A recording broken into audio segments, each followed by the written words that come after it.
Aqui. Olá amigos, sejam bem-vindos a mais um vídeo do meu canal. Eu sou o Lucas Knaip e vamos falar de Andrei Rublev. Olha, sabe aquela sensação de ver um cara que você gosta jogando bem, sorrir com uma boa atuação dele? É o que eu tô tendo com o Rublev nessa semana. Ótimas atuações, a performance contra o Leonard tinha uma grande preocupação, né? Jogando contra um tenista que poderia incomodá-lo pela solidez, mas o Rublev conduziu muito bem a partida, conseguiu vencer o jogo com bastante autoridade nas trocas de fundo de quadra. E aí veio esse jogo contra o Popyrin de 3 horas e 29 minutos, né? Jogo desgastante, difícil, de um cara que dá muito pouco ritmo, que saca muito bem, mas o Rublev no final brilhou, né? E o terceiro set dele mostrou muita personalidade e a força mental que às vezes o Rublev mostra bem, outras vezes é o calcanhar de Aquiles dele. E assim, a vitória é importante para ele precisava dessa vitória. Um cara que já havia derrotado ele 2 vezes, inclusive ano passado na final de um Masters 1000. E aí chegou o Rublev agora para enfrentar o Francisco Comensanha. E assim, todo o respeito ao tenista argentino, que fez uma baita caminhada no torneio, ganhou de um bom Jaime Munar na primeira rodada. Na segunda rodada, o Francisco Comensanha ganhou do Luciano Darderi. Aí ele ganha na terceira rodada do Riley Opelka, salvando match points, né? Tipo, bacana a campanha do Comensanha. Inclusive desses tenistas argentinos, eu gosto muito dele, né? Ele é um cara que saca até bem, né? Primeiro saque, pelo menos. A gente vai entrar até um pouco nesse debate, né? E é um jogador que vem para as quadras duras, qualquer tipo de superfície, para um combate sério. E eu acho que ele tem buscado muito evolução. Eu sempre me frustra aqueles tenistas tipo o Ruud, que ele vai jogar em Wimbledon só pelo cheque, entende? Ele não tá lá para competir no mais alto nível, entende? Ele não vai se entregar de jogo porque ele não acredita que vai ganhar aquele torneio. Tá ali, tipo assim, se for segunda rodada, ok, eu só quero meu cheque.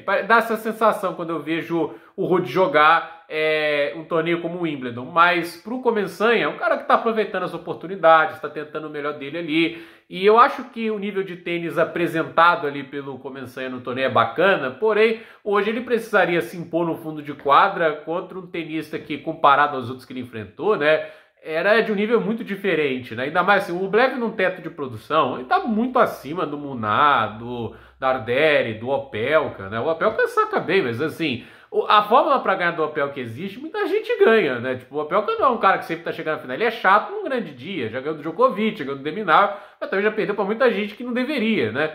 E o segundo saque do Opelka acaba ficando vulnerável. E para mim, assim, a gente teve um jogo de tênis que foi do Rublev quase por inteiro, porque no fundo de quadra, assim, o Comensanha não acompanhava o ritmo do russo. Até construía bem o ponto, mas hoje foi um dia que o russo estava fazendo tudo no fundo, né? Atacando, contra-atacando. Tava muito legal ver o Rublev jogando hoje, se movimentando super bem em quadra, sentindo muito bem a vontade e não hesitando na hora de dar nenhum golpe. Então o forehand dele andou e machucou a torto direito, né? Foi uma partida linda de tênis do Rublev, porque distribuiu do jeito que quis, conduziu do jeito que quis e venceu com a autoridade que se espera de um top 10, né? Mesmo que hoje ele não tenha esse ranking de top 10, ele é um tenista que no seu melhor é fácil top 10. E eu quero ver o Rublev jogando bem de novo, porque esse é o tipo de tenista que eu sei que no melhor dia pode ganhar do Sinner, porque já ganhou, a gente viu isso ano passado, pode ganhar do Alcaraz, porque ano passado, adivinha, já ganhou. Esse é um cara que ganha de qualquer nome quando tá jogando bem. Porque assim, é muito difícil ter respostas para um jogo que tem a tamanha velocidade que o Rublev consegue produzir no fundo de quadra, ele com o volume que ele sustenta muito bem. Não é uma questão apenas de atacar, é atacar e sustentar. O cara consegue sustentar uma pancadaria naquela velocidade, com muito peso de bola, com muita naturalidade. Isso, obviamente, nos bons dias, né? E ver ele jogando bem, são bons torneios em sequência, né? Tipo, uma derrota para o Fritz na torneio passado não tem nada demais, né? E acho que até em alguns momentos o Rublev fez teve bons lances no jogo, né?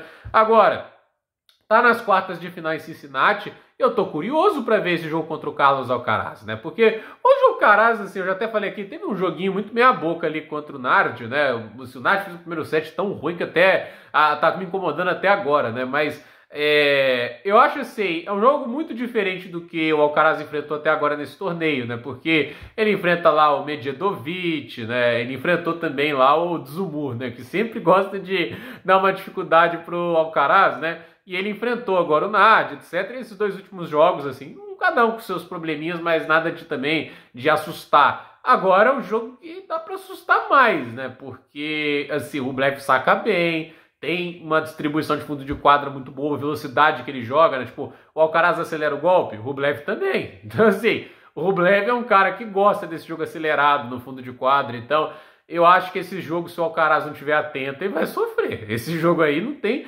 menor condição de subestimar o oponente, menor condição de entrar em quadra com qualquer nível de desatenção. Porque esse jogo, o Rublev jogando do jeito que tá, é perigosíssimo. E pra mim, o meu jogo, assim, é o que eu mais aguardo nessas quartas de final, sem dúvida nenhuma, porque certamente é o que chama mais atenção pela qualidade dos atletas, né?